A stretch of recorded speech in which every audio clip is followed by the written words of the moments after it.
Hi guys, welcome to our channel Metals Our Life, MOL. Hari ini kami akan bahas yang disebut low alloy steel, artinya baja paduan rendah, dalam bahasa Jermannya nitric legierter Stahl. Apa yang disebut baja paduan rendah? Artinya baja dengan elemen sebagai paduan seperti krom, molybdenum, nikel, vanadium, jumlahnya kalau dijumlahin tidak lebih dari 5%. Makanya disebut low alloy steel. Karena banyak sekali ribuan macam jenis baja ini, kita hari ini bahas hanya dua yang sering dipakai, digunakan dalam kehidupan sehari-hari. Nah, ini salah satu contohnya adalah jenis, kalau standar Amerikanya IC 4140. Artinya 40 yang di belakang itu artinya menunjukkan kadar karbon.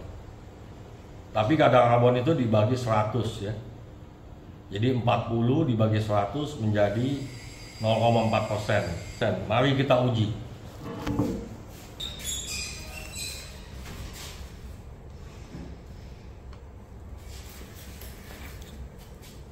Seperti kita lihat keluarnya adalah 4140. Ini standar Amerika, IC 4140.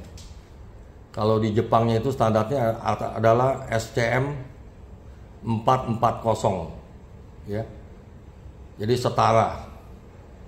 Nah, ini jenis baja low alloy steel, baja paduan rendah, di mana baja ini bisa disepuh atau bisa di hardening menjadi keras. Kalau di Indonesia mereka menamakan ini sebagai VCL. Kalau ditanya ke saya kata VCL itu dari mana, saya juga tidak tahu ya. Pokoknya mereka kalau mau beli baja, dia bilang saya mau beli baja VCL. Itu artinya 4140. Terima kasih. Nah, di tangan saya ini adalah baja paduan rendah yang nomor 2 yang kita akan bahas, yaitu jenisnya sesuai standar Amerika IC 4340. Nah, kalau di JIS atau standar Jepang itu namanya SNCM ya. Jadi M-nya itu untuk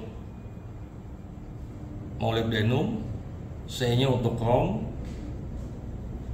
dan N-nya itu untuk nikel. Karena ini ada kadar nikelnya. Ini juga kalau kita jumlahkan kadar nikel, kadar krom, kadar molybdenumnya, semuanya di bawah 5%. Makanya disebut low alloy steel atau baja paduan rendah. Mari kita uji.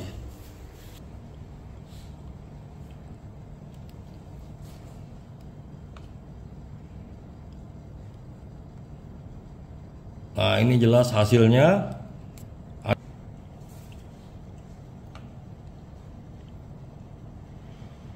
Nah, seperti kawan-kawan lihat, keluar di situ adalah 4340 nih. Standar Amerika. Kalau Jepangnya SNCM ya. Seperti tadi saya bilang, N itu nikel, C itu krom, M itu molybdenum. Kadar nikelnya itu harusnya 1,65 sampai 2. Ini agak over ya, 2,5. Kromnya itu 0,7 sampai 0,9. Molybdenumnya itu 0,2 sampai 0,3. Ini agak over 0,34 ya. Nah, ini baja kalau di Indonesia disebut sebagai baja VCN. Ini keras, kalau setelah di harden ini keras sekali. Jadi banyak digunakan sebagai gear atau gigi ya. Nah, Jadi gigi-gigi itu di mesin banyak menggunakan jenis baja ini dan disebut sebagai VCN. Kalau ditanya kata-kata VCN dari mana, saya juga tidak tahu. Terima kasih. Ini contoh aplikasi dari IC 4140, bermacam-macam jenis gear, dari mulai yang lurus sampai yang tirus ya. Jadi karena material ini bisa di harden, jadi kondisinya bermacam-macam. Dalam kondisi harden tanpa tempering itu hardness-nya yang paling tinggi ya. Tapi ini jarang dipakai karena terlalu tinggi itu jadi getas, akhirnya jadi patah giginya itu. Biasanya setelah di harden itu di tempering sesuai yang diminati, diinginkan kekerasannya. Semakin tinggi temperatur tempering, semakin rendah hardness-nya. Jadi kalau tidak di hardening, tidak di tempering sama sekali, hardness-nya sangat tinggi. Tapi itu jarang dilakukan ya. Memang kekerasan tinggi sekali, tapi bukannya baik menjadi getas, gitu. Ini contoh. Jadi kalau ketemu gear ingat, itu pasti 4140 gitu. Terima kasih. Nah, untuk yang ini pasti semua orang tahu dah. Ini kalau di Indonesia disebut krok as, dari bahasa Belanda ya. Kalau terjemahan sebenarnya polos engkol, tapi kayaknya nggak pernah dipakai. Bahasa Inggrisnya crankshaft atau bahasa Jermannya Kurbelwelle ya. Nah, ini dipakai di mobil, di mana yang untuk menggerakkan piston nih. Mobil, kapal laut, genset, semua pakai ini ya. Jadi kalau lihat ini pasti semua orang kenal dengan yang disebut krok as ini ya. Nah, ini material adalah 4140. Tapi krok as ini tidak dicor, karena kalau dicor itu banyak cacatnya, jadi ada lubang, ada apa, nanti bisa putus, bahaya. Dan metode produksinya ini, manufacture-nya adalah di forging ya, hot forging ya. Setelah di forging baru di machining gitu. Jadi ini pasti semua orang tahu jenis ini, karena naik mobil pasti dalamnya ada krok asnya gitu. Dan ini materialnya 4140. Jadi kalau kalian naik mobil, naik bus, naik kapal laut, ingat material ini ada 4140 di dalamnya, yaitu krok as, komponen yang sangat vital ya untuk menggerakkan piston turun naik ya. Terima kasih.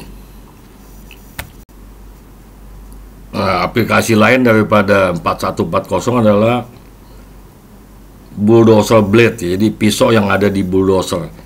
Jadi kalau dia mau nyerok itu kan ujungnya itu pasti nanti ketemu batu, ketemu benda-benda keras. Nah, itu ujungnya itu dipakai 4140. Apabila sudah haus, bentuknya sudah tidak karuan, tinggal dicopot, diganti gitu.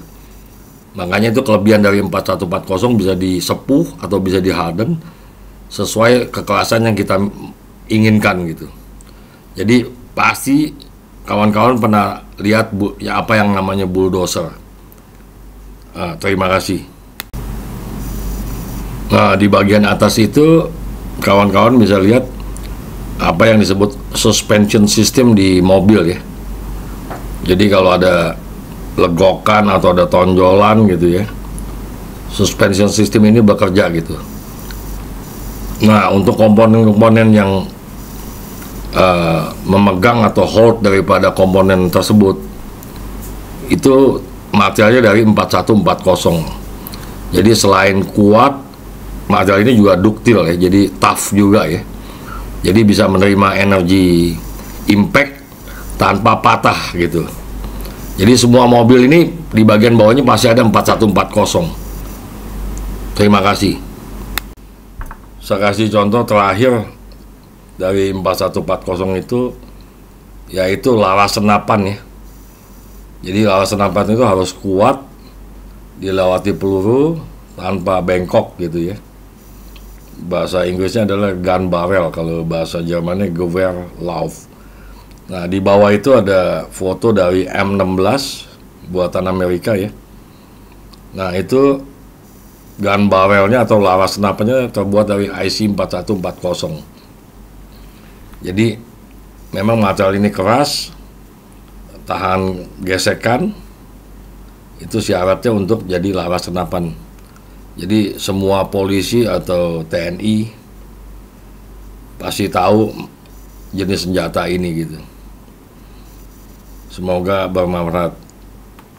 Terima kasih. Di akhir video ini saya berikan sampel aplikasi daripada IC 4340. Jadi kawan-kawan ingat, kalau ke pabrik semen atau ke pabrik kapur kalsium karbonat itu pasti ada ball mill, ada kiln ya. Itu berputar dengan putaran lambat, di mana putaran itu ditransmisikan dari gear yang lebih kecil gitu ke ball mill atau kiln yang size-nya jauh lebih besar. Inilah yang disebut transmisi daya dari gear kecil ke gear besar. Nah, kalau ke pabrik semen atau ke pabrik kalsium karbonat, ingat material IC 4340 karena speknya ini jauh lebih tinggi dari 4140. Jadi bisa dalam bentuk gear atau dalam bentuk as ya. Kalau dalam bentuk gear itu namanya power transmission gear. Kalau dalam bentuk as namanya power transmission shaft. Terima kasih.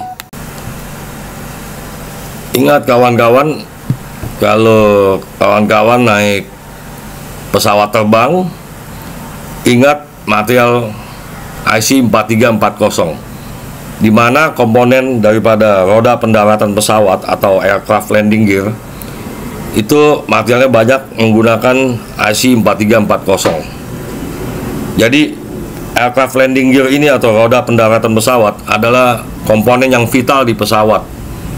Apabila gagal terbuka atau ada kerusakan hidrolik, maka akan terjadi kecelakaan, baik pada waktu take off ataupun maupun landing gitu. Tapi sebagai informasi, karena sebagai orang teknis, biasanya konstruksi itu dengan faktor keamanan atau safety factor minimal 3 kali ya kekuatannya.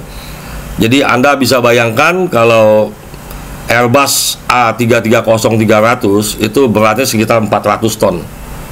Jadi kalau mendarat itu, roda itu harus menahan beban impact ataupun beban berat sebesar itu. Nah, biasanya seperti yang saya bilang, safety faktornya minimal 3 kali gitu. Jadi nggak usah takut kalau naik pesawat ada terjadi apa-apa gitu. Dan jarang sekali terjadi kecelakaan kecuali sistem hidroliknya gagal. Tapi kalau gagal disebabkan oleh patah itu jarang. Jadi material IC 4340 ini memang luar biasa. Setelah di harden sesuai dengan tensile strength atau kekuatan tarik yang dibutuhkan maupun duktilitas atau ductility yang dibutuhkan. Jadi balance antara uji tarik, kekuatan tarik maupun duktilitas. Seperti Anda bisa lihat di gambar itu, pesawat itu ada yang rodanya 2, ada yang sampai 10, bahkan lebih gitu, tergantung besarnya pesawat. Sekali lagi, aircraft landing gear adalah komponen yang krusial di dalam pesawat. Ingat, naik pesawat, ingat material IC 4340. Terima kasih. Semoga informasi ini bermanfaat bagi kawan-kawan semua. Kalau suka video ini, jangan lupa like, subscribe, share, and comment. Terima kasih. Bye-bye. Sayonara.